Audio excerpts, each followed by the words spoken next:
No texto de Romanos 5, do 18 ao 19, a defesa da salvação se dá no relato de que Cristo salva um povo.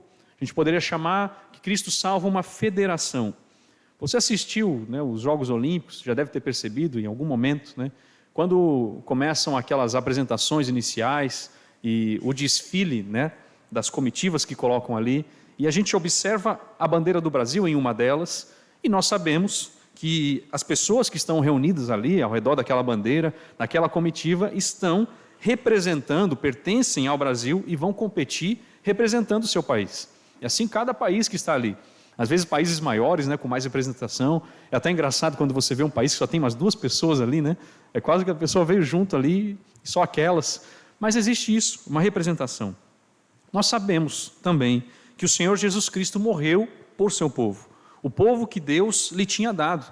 Em nossa bandeira está Jesus Cristo, está o Evangelho, e que nos traz um novo pertencimento. O pecado de Adão, ele trouxe consequências para o seu povo, nós sabemos disso. E o que Cristo fez trouxe consequências para os que estão em Cristo Jesus. Nós percebemos aqui em Romanos 5 que Adão e Jesus, eles são conhecidos e são apresentados como 2 grandes representantes. E entre eles, toda a humanidade, todos são identificados, ou em Adão ou em Cristo. E, na verdade, a palavra de Deus nos mostra que nós nascemos identificados com Adão, mas podemos nascer de novo em identificação com Jesus Cristo. 1 Coríntios capítulo 15, 22 diz: porque assim como em Adão todos morrem, assim também todos serão vivificados em Cristo. A ideia de Adão e Jesus como 2 representantes da raça humana, a gente pode chamar de teologia federal, a gente pode chamar de chefes federais, mas isso ocorre porque, sob um sistema federal de governo, os representantes escolhidos, eles falam pelas pessoas que escolheram ele. Eles falam pelas pessoas que ali estão sendo representadas.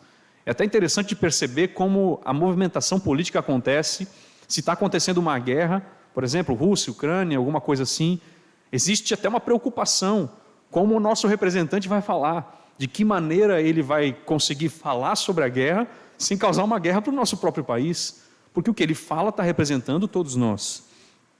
Todos nascemos identificados com Adão.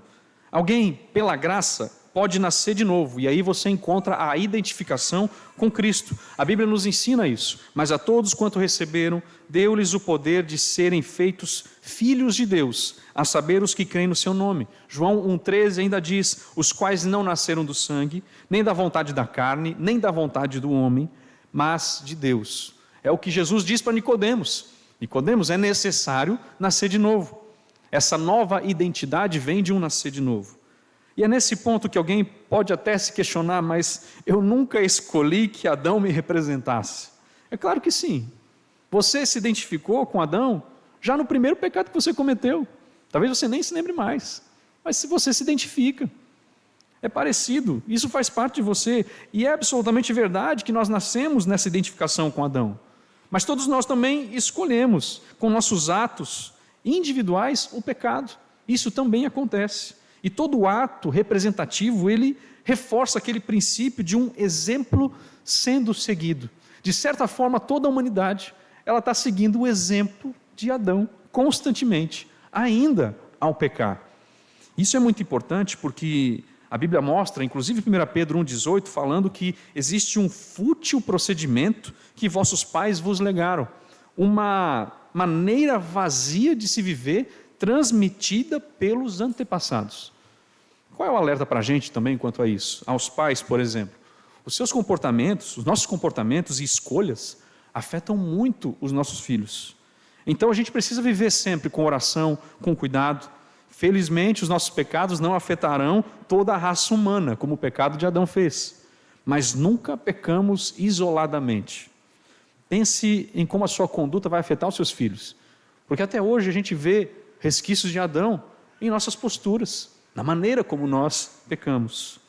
E já que o problema também é universal, da raça humana e o pecado, a solução universal é o Evangelho. Irmãos, das tribos primitivas aos professores educados, a necessidade e a solução são as mesmas. A gente não pode se deixar enganar por alguém que tem um PhD, por exemplo. Ele é um pecador, precisa de um Salvador. E nós precisamos sempre apontar para Cristo com o Evangelho que é pregado. Também, se o problema é universal, a culpa é a identificação com o pecado de Adão, então a salvação não pode ser por meio da adição de boas obras que cometamos. Esse texto é sobre como os pecadores podem ser colocados em paz com Deus. Nós precisamos ser identificados com a justiça de Cristo, pela fé. Esse é um princípio muito sério, inclusive, em toda a Epístola aos Romanos. E então nós devemos receber esse presente, essa graça, por meio de Cristo Jesus. O nosso texto, então, ele fala dessas duas maneiras, no versículo 18 e versículo 19. O versículo 18, então, pois assim como por uma só ofensa veio o juízo sobre todos os homens para a condenação, assim também por um só ato de justiça veio a graça sobre todos os homens para a justificação que dá vida. Esse versículo 18, ele aborda os resultados imediatos da obra de Adão e da obra de Cristo. Como ele já tinha anunciado isso antes, no versículo 16, lembra do versículo 16 aqui de Romanos 5, que diz: o julgamento derivou de uma só ofensa para a condenação, mas a graça transcorre de muitas ofensas para a justificação. Sempre a palavra de Deus mostra que a graça, ela excede o julgamento, e aqui é dito novamente isso. Então, no caso do pecado, a condenação veio por causa de um só pecado, o texto está dizendo isso. Porém, no caso da salvação, Deus perdoa os que têm cometido muitos pecados, embora não mereçam esse perdão. Hoje ninguém aqui chegou essa noite dizendo assim: eu mereço a salvação, eu fiz por onde. Não deveríamos chegar assim.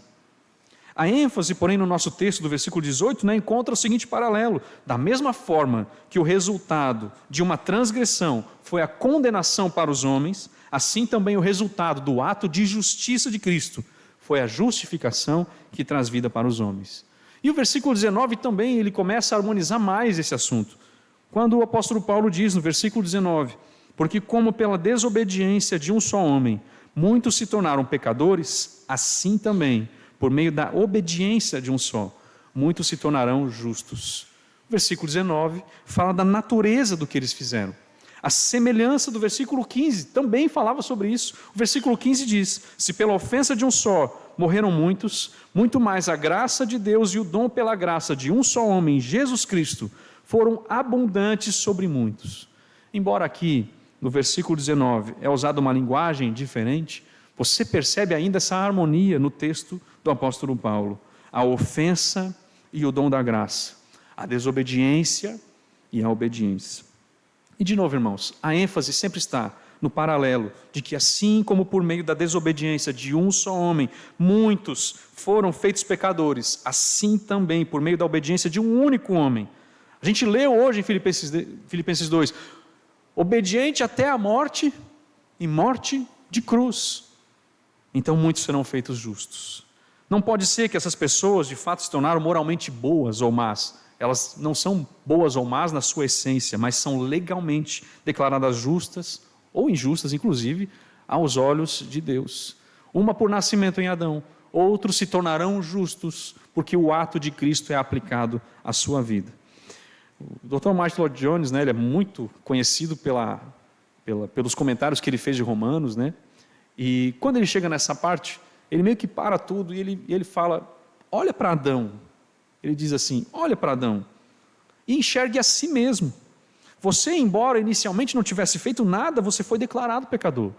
Mas depois, olhe para Cristo, olhe para Jesus e veja que, embora você não tenha nada feito, você é declarado justo. Esse é um paralelo. É importante lembrarmos disso. Nós podemos também acrescentar nesse texto o aprendizado que precisamos constantemente louvar a Deus. Nós podemos dizer: graças te dou, Senhor, pelo meu Salvador, pelo ato de Cristo Jesus que me concede justificação. Então aqui o apóstolo Paulo enfatiza isso, esse ato de justiça. O versículo 18 diz: pois assim como por uma só ofensa veio o juízo sobre todos os homens para a condenação, assim também por um só ato de justiça veio a graça sobre todos os homens para a justificação que dá vida. O que a gente precisa lembrar também aqui? Cada ato de Jesus, cada ato da vida de Jesus foi um ato de justiça. Então esse um só ato poderia ser interpretado como se não se referisse a toda a vida perfeitamente justa de Jesus, mas apenas talvez a um ato como a submissão dele até a morte de cruz, a obediência, o ato da cruz. Quando Cristo morreu, nós sabemos, ele morreu por todos, para que todos aqueles que nele crê não pereçam, mas tenham a vida eterna. Mas aqui, em algum sentido, a gente sabe o misterioso ato da morte de Cristo. Mas o que Paulo está querendo dizer aqui, nesse ato de justiça, que resultou em nossa justificação, ele está tratando de uma vida e de um ministério de Jesus como um todo único. É o ato de Jesus sendo resumido na vida de Jesus Cristo. O grande ato de justiça, em vez de qualquer ato específico selecionado. Por quê? Irmãos, já pensou se você pontuasse um ato de justiça de Jesus? Qual ato você escolheria? Se você dissesse a morte de Jesus, mas que ato da morte de Jesus você está se referindo? Ao ato justo no Getsêmani? Ao ato justo quando a multidão o levou embora? Ao ato justo quando ele foi interrogado? Ao ato justo na sua obediência quando ele é coroado com espinhos? Ao ato justo quando ele foi açoitado? Ao ato justo quando ele foi pregado na cruz? Ou quando ele falou palavras de amor aos seus inimigos? Ou a quando ele oferece o seu espírito ao Pai e diz: Pai, em tuas mãos entrego o meu espírito? Então veja, mesmo se a gente dissesse que foi o ato de justiça sendo a morte dele, a gente se refere a um conjunto grande de atos de justiça. Nós estamos tratando de muitos atos como um grande todo, a morte, mesmo se fosse apenas um ato da morte. A mesma coisa deveria ser feita com toda a vida de Jesus Cristo. Porque, irmãos, qualquer ato de injustiça de Jesus desqualificaria ele como nosso Salvador. É impressionante isso. Então aqui, como Mateus 3,15 diz, Jesus ele se direciona para João Batista para ser batizado. Os irmãos lembram desse texto e João Batista diz: eu é que preciso ser batizado por você? Você está querendo que eu o batize? E Jesus diz para João Batista em Mateus 3,15: deixa por enquanto, porque assim nos convém cumprir toda a justiça. Assim nos convém cumprir toda a justiça. Muitos atos de justiça não, mas toda a justiça, como se a justiça fosse um todo. É interessante aqui porque, irmãos, na salvação, nós temos que lembrar de Jesus. E Jesus não pecou. Dolo algum se achou em sua boca. E parece que na salvação, quando a gente tenta fazer ela pelos nossos próprios méritos, em um dia mais espiritualizado, a gente se acha os caras. A gente acha que está garantido pelos atos de justiça que a gente faz. Se um ato de injustiça estivesse em Jesus, não teria qualificação para ser o nosso Salvador.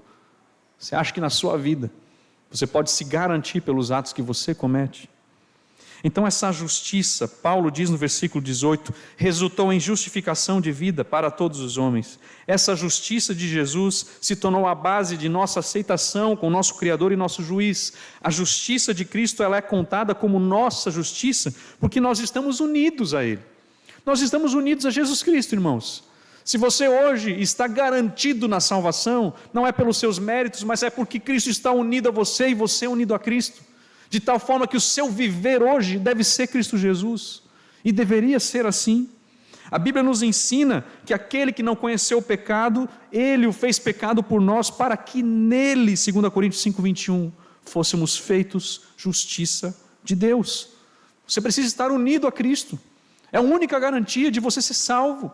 É a única garantia de você orar pelos méritos de Cristo, pelo acesso que você tem livre com o Pai por causa de Cristo. Tudo é por causa de Cristo em nosso viver. Versículo 19 apoia isso dizendo de uma outra forma para garantir que a gente entenda o ponto principal. E então o apóstolo Paulo diz: porque como pela desobediência de um só homem muitos se tornaram pecadores, assim também por meio da obediência de um só, muitos se tornarão justos. A diferença aqui do versículo 18 para o versículo 19 é que a palavra obediência é usada no lugar de ato justo. Isso é para mostrar que a natureza da justiça da qual nós estamos falando no versículo 18 é a conformidade com a vontade de Deus. O que Adão fez? Ou melhor, o que Adão não fez? Adão não obedeceu. Então o que Adão fez? Ele andou longe ou distante, ou não andou conforme a vontade de Deus expressa no jardim. Adão desobedeceu. Esse foi o ato de injustiça, de pecado que Adão cometeu. E nós fomos contados, designados pecadores nele. Cristo obedeceu à vontade do seu Pai plenamente, e nós somos contados justos, obedientes nele. O que Jesus diz? Jesus, ele desceu do céu e ele fala: eu tinha um propósito para descer, eu tinha algo que eu vim fazer. E Jesus diz isso em João 6,38, porque eu desci do céu, não para fazer a minha própria vontade, e sim a vontade daquele que me enviou. Jesus veio para obedecer a seu Pai. Então você percebe o ponto? A nossa justiça diante de Deus, a nossa justificação não é baseada no que nós fizemos, mas no que Cristo fez. O seu ato justo, a sua obediência é contada como nossa. Nós somos feitos ou contados ou apontados como justos nele. E por isso que essa justiça é real. Não é uma justiça fictícia, é realmente nossa. Mas é nossa somente por imputação e não merecimento. Isso aqui é importante também porque se nós estamos em Cristo, a nossa salvação, ela está segura não por causa de algo em nós, mas porque nós estamos nele. Você não será salvo pelo seu desempenho. Você será salvo pela obediência de Cristo e pelo fato de que você está confiando somente nele. Se você confiasse em qualquer outro, você não poderia estar sendo salvo. Por isso que nós precisamos estar alicerçados apenas em Jesus Cristo. Aqui também, irmãos, é uma questão interessante para nós, porque fala sobre um ato de seriedade na sentença que paira sobre toda a humanidade. Versículo 18, o apóstolo Paulo diz assim: pois assim como por uma só ofensa veio o juízo sobre todos os homens para a condenação. Juízo sobre todos os homens para a condenação. É muito importante nós pensarmos como isso se dá e a maneira como hoje é tratado isso. Nos maiores jornais do país, tudo se falou, sobre o acidente aéreo ocorrido algumas semanas atrás, com o avião daquela companhia, Voipés, e muito se falou sobre isso, tudo se falou sobre isso. Ceifou 62 vidas ali, e as pessoas especularam sobre a condição do avião foi especulada. A experiência dos pilotos, foi começado a analisar a experiência, por que era o mais jovem que estava naquele momento, e tudo isso foi especulado. Também foi especulado o perfil dos passageiros, quem eles eram, foi contada a história deles, tudo isso também foi analisado. A forma como eles morreram foi analisada, as mudanças que poderiam ocorrer depois na aviação brasileira por causa dessa tragédia, foi analisado, está sendo analisado. Mas não existe uma forte ênfase nos jornais sobre a salvação daquelas pessoas. Você não vai encontrar. Salvo um comentário ou outro que fala sobre a eternidade, não existe atenção para se falar sobre juízo final, sobre que a morte ali deve nos lembrar de avaliarmos o nosso viver antes que seja tarde. Eu não esperava, é claro, e ninguém esperava, nenhum cristão espera que acontecesse isso, que o mundo começasse a ponderar sobre isso. O mundo não cogita dessas coisas, mas nós temos outras perguntas para fazer quando essas coisas se apresentam para nós, e quando lembramos do texto aqui de Romanos 5,18. Quando uma pessoa é morta, quando uma pessoa morre, o que acontece com ela? A gente deveria lembrar, começar a pensar sobre isso. Será que existe apenas um nada? Existe uma inconsciência depois de uma existência aqui nessa terra? Será que um ser humano criado à imagem de Deus, com vontade, consciência, razão, ele é como uma folha, como uma planta? Nós simplesmente morremos, decaímos, viramos pó e nada mais acontece? Ou há um acerto de contas? Há condenação e salvação a serem consideradas? Há um encontro com o nosso Criador e juiz de todos? Existe a possibilidade de vida eterna após uma morte horrível? Se você fosse assassinado hoje à noite, estaria vivo e feliz na presença de Jesus logo em seguida? É disso que trata esse texto. Aquela frase maravilhosa do versículo 18: por um só ato de justiça veio a graça sobre todos os homens, para a justificação que dá vida. Nós precisávamos lembrar mais disso. Por quê, irmãos? Porque o pecado não arrependido traz condenação eterna. O pecado sem arrependimento, ele traz o que é chamado na palavra de Deus de segunda morte. E a segunda morte não é o desaparecimento, não é ser aniquilado, deixar de existir, mas é o lago de fogo. Apocalipse 20:14 diz: o prazer do pecado se transformará no final como pesar, parecido com o profeta, né, que se alimentou e na boca era doce, mas no estômago se torna amargo. E o pecado traz o fogo da ira de Deus. Qual extintor é capaz de apagar o fogo da ira de Deus? A Bíblia diz em Marcos 9:44 que é um fogo inextinguível, onde não se pode morrer o verme, nem um fogo se apaga. O pecado, ele é um mal muito grande. Então nós deveríamos ser gratos a Deus se Ele retirou esse pecado, essa condenação de nós. Zacarias 3:4 diz: eis que tenho feito, que passe de ti a tua iniquidade. Se você fosse portador de uma doença terminal, se você estivesse com dores que não conseguisse suportar mais, quão agradecido você ficaria se fosse curado. Mais ainda, a gente deveria estar gratos por ficarmos livres da condenação do pecado. Deus tira a culpa do pecado com a graça perdoadora. Vamos agradecer porque essa doença não é para a morte. O Senhor nos perdoou. Ele enviou o seu próprio Filho. Então isso deve ser percebido por nós, irmãos. Os seus colegas de trabalho, distantes de Deus, não vão falar isso com você. Os seus familiares que não estão e não se encontram na fé, não irão alertar você sobre isso. O velho homem não vai alertar você sobre isso. Satanás não vai chegar a falar: ei, pense na vida eterna. Não vai. Vai te distrair com um monte de coisa. Vai fazer com que você pense que essa passagem nesse mundo deve ser o mais confortável possível, e você nem se lembre de uma vida após a morte. Mas o Espírito Santo te chama. Lembra disso. Lembra da condenação da qual você foi tirado. Você foi absolvido pelo poder e pelo sangue de Jesus Cristo. Aqui, irmãos, o que Jesus Cristo fez por todos os que estão nele pela fé, mostra a palavra de Deus que esse ato é muito maior do que o que Adão fez por todos os que estão nele por sua natureza. A desobediência de Adão levou todos os que estavam nele à condenação, mas a obediência de Cristo levou todos os que estão nele à justificação e à vida. A gente encontra em Romanos, por 5 capítulos, Paulo tendo se esforçado para deixar clara, convincente para nós, a verdade de que os pecadores são colocados diante de Deus justificados, não com base em nenhuma justiça inerente em si, mas com base na justiça de Cristo Jesus, recebida somente pela fé. E agora nessa passagem, Paulo nos leva à causa profunda do porquê Deus nos salva dessa maneira. Deus nos salva dessa maneira, com essa imputação da justiça de Cristo, como meio, Cristo sendo colocado a sua justiça sobre nós, porque isso corresponde à forma como fomos condenados por meio de Adão.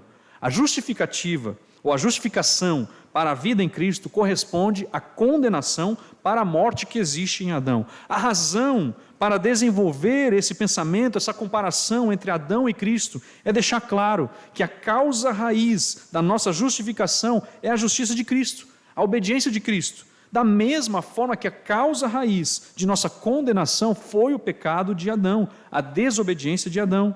Sempre é importante ser lembrado disso. Nós somos tão propensos a pensar que devemos nos acertar com Deus realizando atos de justiça, em vez de nos lançarmos como pecadores indefesos diante do nosso Senhor. A Bíblia nos ensina isso. O ponto principal não é meramente ensinar a doutrina do pecado de Adão, o pecado original. Todos nós caímos e pecamos, mas a razão para revelar isso a nós é mostrar que nós somos colocados em ordem com Deus. Esse é o ponto. Deixa que essa seja a maior essência do que você percebe. O centro disso, o efeito de tudo isso. É engraçado que antes as pessoas começam a julgar o método de condenação de Deus, mas a gente precisa se certificar de ver a glória do método de justificação de Deus e lembrar que o Senhor é plenamente justo. E também, irmãos, olharmos para esse ato de desobediência de Adão, porque nós herdamos esse tipo de viver, esse tipo de proceder.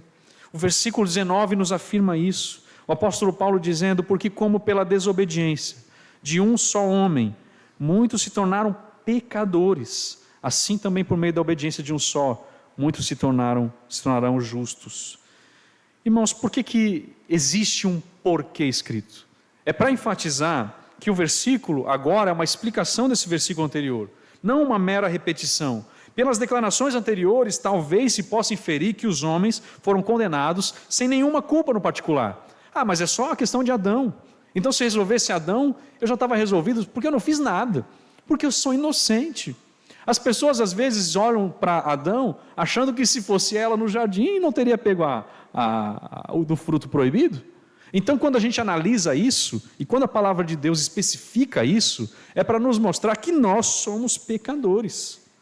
Isso é a ênfase. O apóstolo Paulo, nesse versículo, se previne contra qualquer afirmação de que você não é culpado pelo que você fez.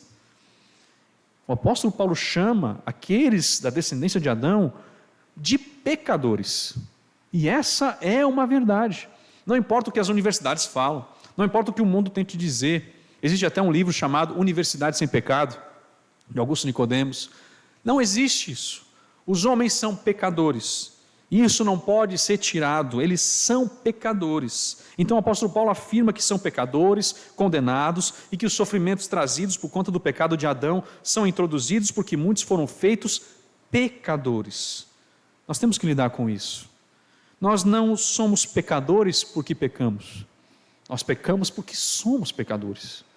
Essa é a essência do pecado original. Esse é o problema que todos nós enfrentaremos ainda nessa vida, até os nossos corpos serem glorificados, porque você luta contra isso. Então, é impossível alguém dizer assim, pelos meus atos e obras, eu estou fazendo mal, mas daqui a pouco eu compenso. E no final, quando eu contar lá no final da balança, eu vou ter feito mais coisas boas do que ruins. Não, irmãos. Não faz sentido a gente pensar assim. Isso é um engano. Isso é um engano maligno. Então, quando a gente analisa isso, nós começamos a perceber que todos são culpados diante de Deus, desde a sua concepção. O relato de Efésios 2, eu convido os irmãos a abrirem,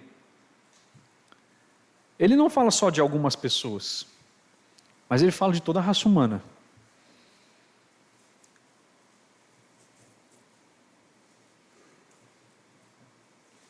Nós sabemos que o nosso Senhor nos deu vida.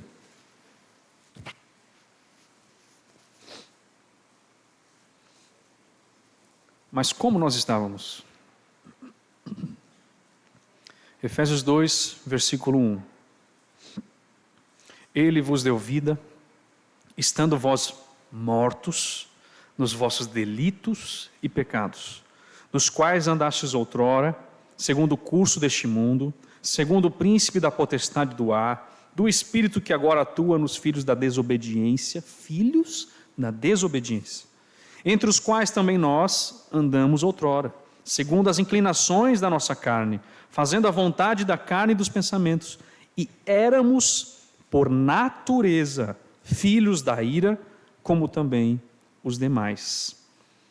Todos, por natureza, nascem, os bebezinhos lindos, né? Bonitinhos, os seus chorinhos maravilhosos, todos nascem pecadores. Olha só esse filho. A gente não vai falar, olha aí, nasceu mais um filho da desobediência, né? A gente não fala isso. Mas, irmãos, desobediência, você nasce assim. Ainda assim, o pecado de Adão não é a única razão pela qual nós somos condenados. Somos culpados de pecados pessoais também, transgressões das quais não somente nós participamos, mas também nós desejamos, ansiamos. E esse é o andar outrora. Se não é o resgate, a libertação, a ação do Espírito Santo, nós viveríamos da mesma maneira até o final das nossas vidas. E estaríamos condenados perante Deus. Mas aí a palavra de Deus nos ensina. Porque pela desobediência de um só homem, muitos se tornaram pecadores. O pecador faz o quê? Peca. Aqui, irmãos, qual é o cuidado para a gente? O cuidado não é para que você fique pensando, perdi a salvação, ganhei a salvação. Não é isso que o apóstolo Paulo está dizendo. Mas é o cuidado da desobediência. É citado isso. A desobediência na Bíblia, ela começa significando uma audição imperfeita. Talvez aquela pessoa que sofra com algum problema auditivo, que às vezes precisa usar algum aparelho, precisa tentar, mas não tem uma audição perfeita. Depois, passa a tratar-se de uma audição descuidada. Alguém que está ouvindo, mas ouve um barulho ali, perde a atenção. E começa a olhar para outras coisas, E por causa dessa desatenção, ela não consegue ouvir de fato e não consegue obedecer. Mas o término do significado mais profundo se coloca como uma falta de vontade de ouvir. É uma desobediência à voz de Deus. Irmãos, isso aqui é o fechamento propositalmente colocando os dedos nos ouvidos. Não quero ouvir. Rejeito ouvir aquilo que Deus me disse. É o fechamento deliberado dos ouvidos aos comandos, às advertências, aos convites de Deus. Hebreus capítulo 12, 25 faz esse alerta. Tende cuidado, não recuseis ao que fala, pois se não escaparam aqueles que recusaram ouvir quem divinamente os advertia sobre a terra, muito menos nós, os que nos desviamos daquele que dos céus nos adverte. A advertência é feita para ser ouvida. A palavra de Deus é feita para ser ouvida. E é claro, o ponto de Paulo é que o pecado de Adão foi deliberado. Não foi simplesmente um engano, no sentido que ele era inocente nesse ato, mas só foi enganado. Ele foi enganado em uma rejeição àquilo que ele já havia ouvido. De toda a árvore do jardim comerás livremente, mas da árvore do conhecimento do bem e do mal não comerás, porque no dia em que dela comeres, certamente morrerás. Adão ouviu Deus, mas ele decidiu deliberadamente desobedecer. Nós revelamos o DNA de Adão, a herança genética, todas as vezes que nós recusamos obedecer. Todas as vezes que o seu pecado reflete uma desobediência de ouvido, seguida por atos. Quando você sabe que deve honrar o seu pai e a sua mãe, mas você se recusa a obedecer.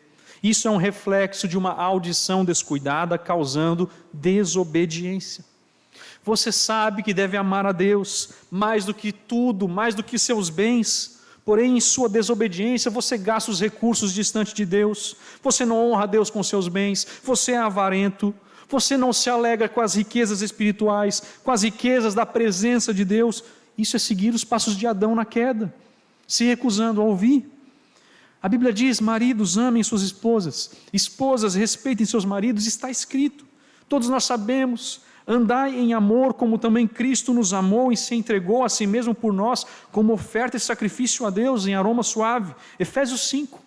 Por que nós não obedecemos? A pergunta é: nós queremos ser parecidos com Cristo, que é o último Adão, ou nós andamos iguais aos nossos antepassados e a nossa representação ainda repousa nesse primeiro Adão? O ato de desobediência de Adão fez todos pecadores. Não apenas possuidores de uma natureza pecaminosa, mas culpados do ato de pecado. E a gente pode argumentar, mas isso não é justo. Irmãos, a justiça de Deus é revelada. A grandeza de Deus é revelada. Justiça e direito são o fundamento do seu trono. Graça e verdade o precedem. Nós não somos justos. O Senhor é justo. Até na salvação ele se tornou o justo e o justificador daqueles que creem. Todos os atos de Deus são justiça. Nós devemos lembrar disso. Nós estávamos tão conectados com o primeiro Adão, que nós não precisávamos esperar para nascer, basicamente é isso. O nosso representante agiu e nós agimos. Paulo está dizendo que como resultado da desobediência, os descendentes de Adão, ou seja, você, eu, toda a humanidade, fomos feitos pecadores por natureza. Paulo escreve que da mesma forma, mas com efeito diferente, a obediência de Cristo fez com que aqueles que creem sejam feitos justos por constituição e natureza no nascer de novo. A Bíblia, ela é maravilhosa quando apresenta essa verdade. Irmãos, quando nós analisamos a nossa vida, nós sabemos lá no fundo que esses atos de bondade, que os atos de justiça que cometemos, não poderiam ter saído originalmente de nós. Mas o Senhor, com graça e misericórdia, te deu um novo viver. Quando você deseja Cristo, não é Adão que está desejando Cristo, é o Espírito Santo se movendo em você. Quando você está em casa e vivendo no cotidiano, da mesma forma que os seus vizinhos que não amam a Deus, mas de repente você lembra: eu preciso ler a palavra de Deus, eu preciso buscar o meu Senhor, eu preciso orar, eu preciso louvar a Deus, essa casa está com pouco louvor, eu preciso adorar mais o meu Senhor, eu preciso me alegrar com a sua salvação. Isso é o Espírito Santo, é o nascer de novo dentro de você operando. Se não fosse isso, você andaria totalmente despreocupado, no sentido dos piores possíveis, quanto à sua salvação. Mas você constantemente se lembra: Senhor, graças a Deus, graças à tua misericórdia eu sou alcançado por ti, graças a ti hoje eu posso almejar a eternidade. Tudo isso é um novo nascimento, tudo isso é por causa da justificação que ocorreu em seu coração. Esse é o resultado, irmãos. A gente não é medido pelo que a gente faz aqui, pela maneira como a gente se porta, inclusive às vezes diante das pessoas, mas o que queima no seu coração? Qual é o desejo da sua alma? Jesus Cristo acima de tudo, a ponto de que quando você não deseja Cristo dessa forma, você começa a sofrer por isso.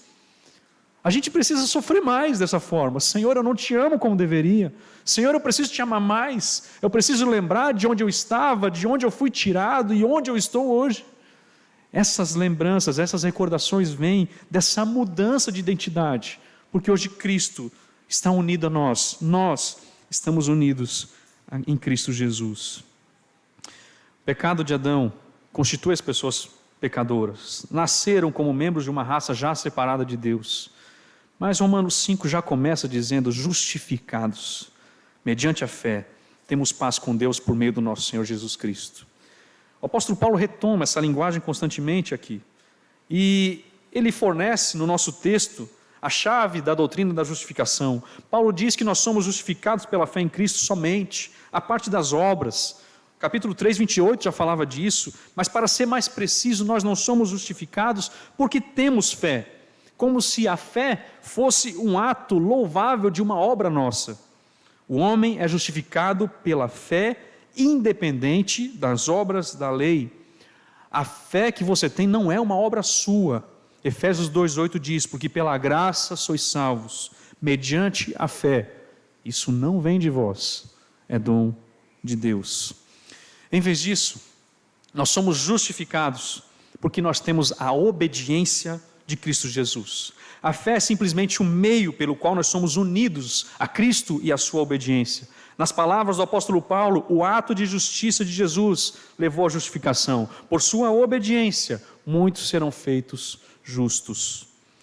Nós percebemos assim também uma importante verdade. Irmãos, ninguém é mais justificado do que outro. Sabia disso? Esse irmão aqui está mais justificado que o outro irmão ali. Isso não existe, irmãos. Ninguém é mais justificado que outro. O mais fraco dos crentes, ele é justificado totalmente, assim como o mais forte. Maria Madalena foi tão justificada quanto a Maria, mãe de Jesus. Não é isso que a palavra de Deus nos diz? Ninguém é justificado mais ou menos. Então aqui, isso pode ser encorajador para um crente fraco em sua luta, para buscar estar em Deus. Ainda que tenha um pouco de fé, você é verdadeiramente justificado conforme aquele que tem uma alta estatura de fé. Mas você pode, na ação do Espírito Santo que já age em você, se recuperar. Não porque você é poderoso e forte, mas porque você está justificado. Existe uma nova vida operando em você. Lembra disso. O Apocalipse diz: lembra-te de onde caíste. Lembra-te disso. Romanos 5, versículo 8 e 9, também ainda nesse capítulo, é claro, ele é muito rico sobre esse assunto. Aqui também fala uma coisa importante para nós. Irmãos, eu acredito que existem fatos que precisam estar em evidência maior do que outros fatos. E quando se fala de obediência, de justiça, a gente precisa lembrar desse texto. Romanos 5, 8 e 9. Mas Deus prova o seu próprio amor para conosco pelo fato de ter Cristo morrido por nós, sendo nós ainda pecadores. Nesse sentido, Cristo morreu por nós quando nós nem desejávamos Ele. Você entende isso, irmãos? Quando você nem desejava Cristo, Cristo morreu por você. Por isso que a associação é com Adão. Antes mesmo de você pecar, você nasceu pecador. Mas o ato de Cristo foi quando você nem desejava Ele. Talvez você já tenha passado muito tempo como cristão, salvo pela graça de Deus, e tenha se esquecido disso. Mas você não desejava Ele, mas Ele se aproximou de você. Ele alcançou a sua vida. sendo nós ainda pecadores, e ainda diz, ele reforça a verdade, logo muito mais agora, sendo justificados pelo seu sangue, seremos por ele salvos da ira. Por isso que eu falo que esses capítulos falam muito de certeza de salvação. Se quando você nem desejava ele, Cristo morreu por você, você justificado pelo seu sangue, você será salvo da ira. Você pode estar andando de avião e o avião cair, você estará com Deus depois disso. Você pode estar passando pelo vale da sombra da morte, você não precisa temer mal algum, porque o Senhor está com você. Isso é a segurança de uma salvação que não está alicerçada nos atos que nós cometemos, mas no que Cristo fez por nós. O seu sangue nos justifica. Então aqui, irmãos, a mensagem para nós essa noite é que assassinos, ladrões, mentirosos, blasfemos, adúlteros, cobiçosos, todos os seres humanos, o que quer que eles tenham feito, você pode ser aceito por Deus não com base nos seus próprios atos de justiça, mas com base no ato de justiça de Cristo. Não com base na sua própria obediência, mas com base na obediência de Cristo. E não porque você é humano, mas porque você recebeu a fé. A pregação dessa verdade é o apelo. Enquanto ainda há tempo, neste mundo de incertezas, neste mundo de tragédias, neste mundo de morte, miséria, confie em Cristo, por tudo que Deus é para você nele. Foi Jesus Cristo que disse, eu sou o caminho, a verdade e a vida. Ninguém vem ao Pai a não ser por mim. Você não vai ao Pai por você mesmo. Você não vai ao Pai por Maria. Você não vai ao Pai por qualquer outro tipo de idolatria. Você vai ao Pai por Cristo Jesus, pelo caminho que Ele mesmo fez. Também em João capítulo 5, 21, a Bíblia diz, pois assim como o Pai ressuscita e vivifica os mortos, assim também o Filho vivifica aqueles a quem quer. Qual é a nossa oração, Senhor? Traga a vida essa noite, Senhor. É só Jesus Cristo que pode gerar vida em você. Se você hoje está morto em seus delitos e pecados, eu creio que o poder do Espírito Santo pode agir, e se o Filho quiser, pode gerar vida essa noite. Se o Filho quiser, pode restaurar a sua vida. Se o Filho quiser, pode gerar ou nascer de novo em você. E se você é um filho que caminha com Deus, se você é um filho que ama ao Senhor, você não é chamado para se esforçar pela aceitação de Deus. Você é chamado para confiar naquele que efetivou o trabalho no seu lugar. Irmãos, nós continuamos tentando. Embora a gente aprenda, tenha sido dito repetidamente de que se trata de algo impossível, conseguir salvação pelas suas próprias obras. E o efeito disso em nós, às vezes é um orgulho ilusório, às vezes é um temor irracional de Deus nos abandonando. E por causa desse problema, muitas vezes nós nos escondemos daquele que é o único que pode nos ajudar. Nós, amedrontados, trabalhamos para obter o que nós já recebemos em Cristo Jesus. E a nossa esperança parece ser muito frágil, porque nós estamos almejando aquilo que nós já temos. Num sentimento ilusório de redenção, alguns de nós se vangloriam daquilo que não ganharam, daquilo que não fizeram para ganhar, daquilo que não mereceram, na verdade. Nós desperdiçamos as nossas vidas, sentindo não apenas que não somos tão bons como deveríamos ser, mas também que nunca conseguiremos ser tão bons. Tem pessoas que morrem de medo, porque tentam analisar a sua vida e achar nela um ato que possa salvar a sua vida. Mas nós devemos olhar para Cristo. Nós perguntamos o que Deus realmente pensa sobre nós, e às vezes imaginar a presença dEle causa mais medo do que consolo em nossos corações. Se você está desse jeito hoje, o que a Bíblia nos ensina? Assim como por uma só ofensa veio o juízo sobre todos os homens, para a condenação, assim também por um só ato de justiça veio a graça sobre todos os homens, para a justificação que dá vida. Como pela desobediência de um só homem, muitos se tornaram pecadores, assim também por meio da obediência de um só, não é você, é Cristo, muitos se tornarão justos. Jesus viveu uma vida perfeita, de modo que nem você nem eu temos alguma forma ou poderemos ter vivido dessa mesma maneira. E agora a justiça dele é acreditada em nossa conta. Ele padeceu a morte que nós deveríamos ter morrido. A morte dele satisfez a ira de Deus contra o nosso pecado. Ele ressuscitou, Ele venceu a morte e o pecado, de modo que nós pudéssemos conhecer a vida eterna, assim como o nosso Cristo conhece. Tudo isso foi feito para que o abismo entre nós e Deus se tornasse uma ponte, a fim de que fôssemos completa e eternamente aceitos em sua família e nunca mais enfrentássemos a sua rejeição. Nunca mais precisássemos lutar para tentar pagar pelos nossos pecados ou atingir os seus padrões a fim de obter o seu amor. O que precisava ser feito, Jesus fez. A obediência foi completamente exercida. Agora, mas aí, e a obediência da gente? Se a gente viver com essa verdade, será que a gente vai se tornar desobediente? Será que isso não pode gerar em nós uma vontade de fazer as coisas como a gente bem entender e talvez se afastar de Deus, se afastar do amor de Deus? Será que isso não gera uma geração que se afasta do amor de Deus? Como é que fica a obediência diante da mensagem do Evangelho?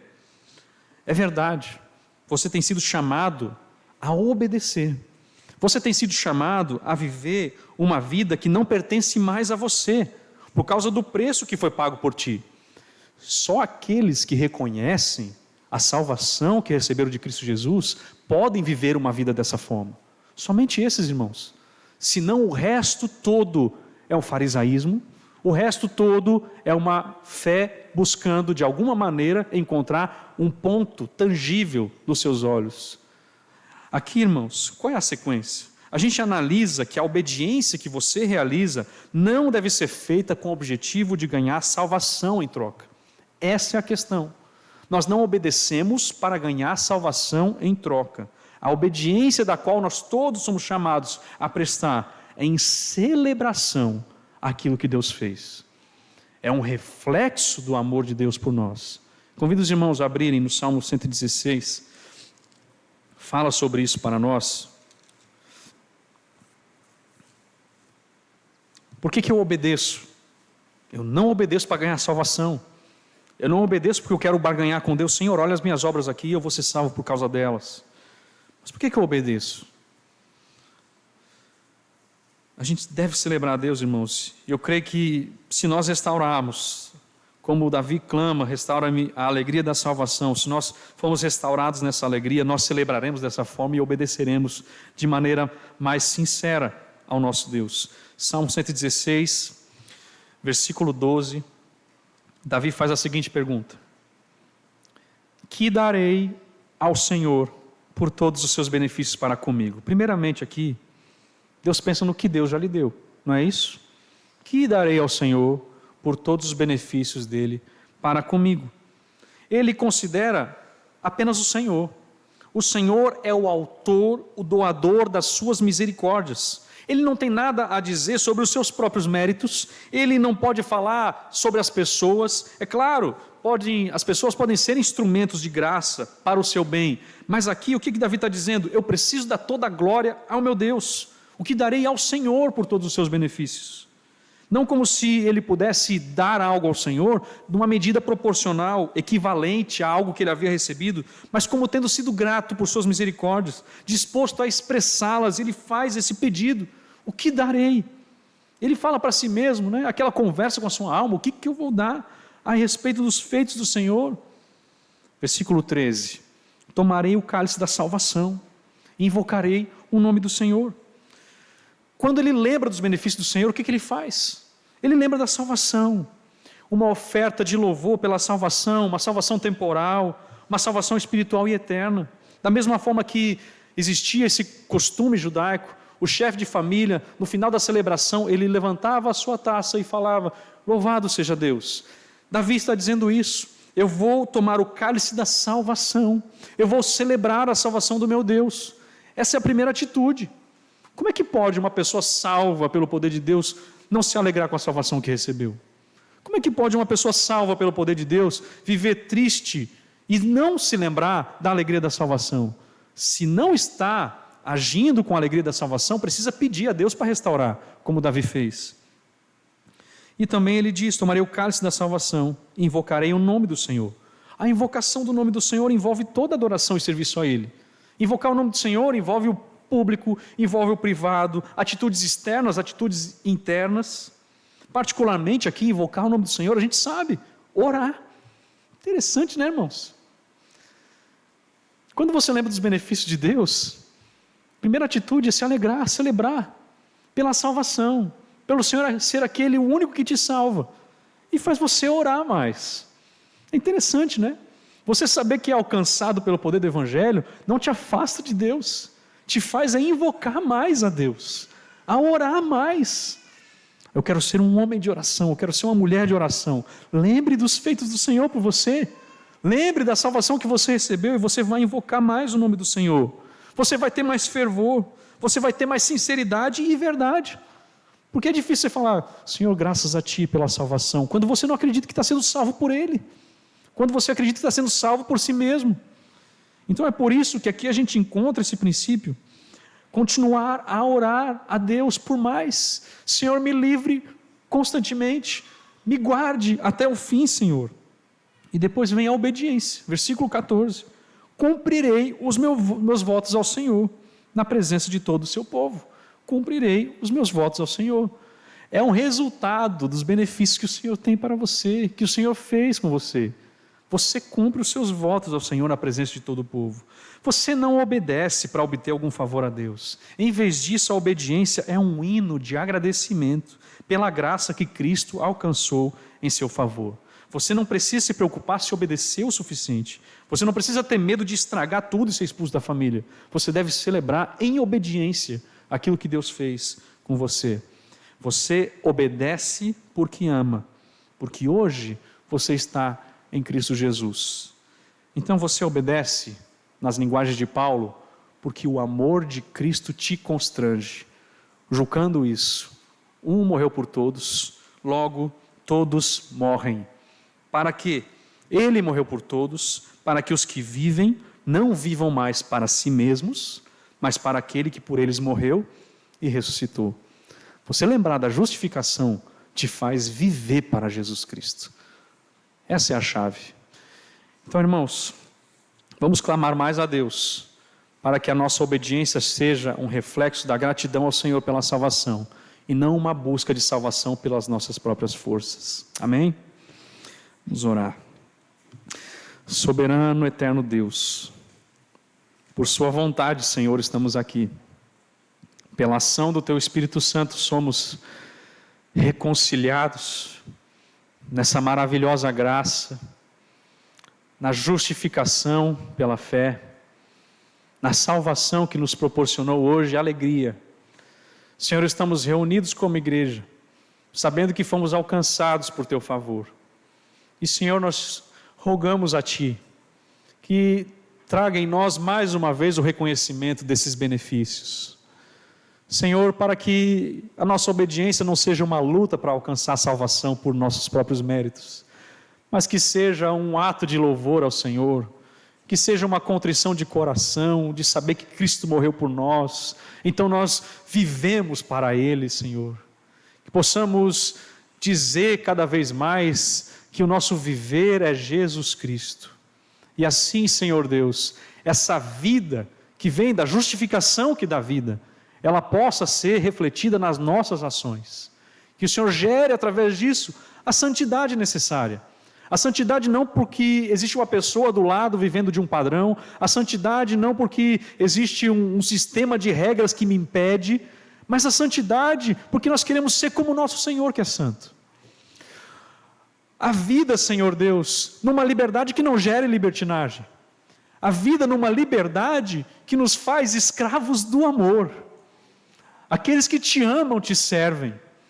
E assim, Senhor Deus, que a igreja viva cada vez mais, vibrante pelas verdades do Evangelho, sabendo que não há salvação em nenhum outro nome, a não ser no nome do nosso Senhor e Salvador, Jesus Cristo, pelo qual nós oramos, gratos a Ti, por mais uma vez falar conosco essa noite. Amém.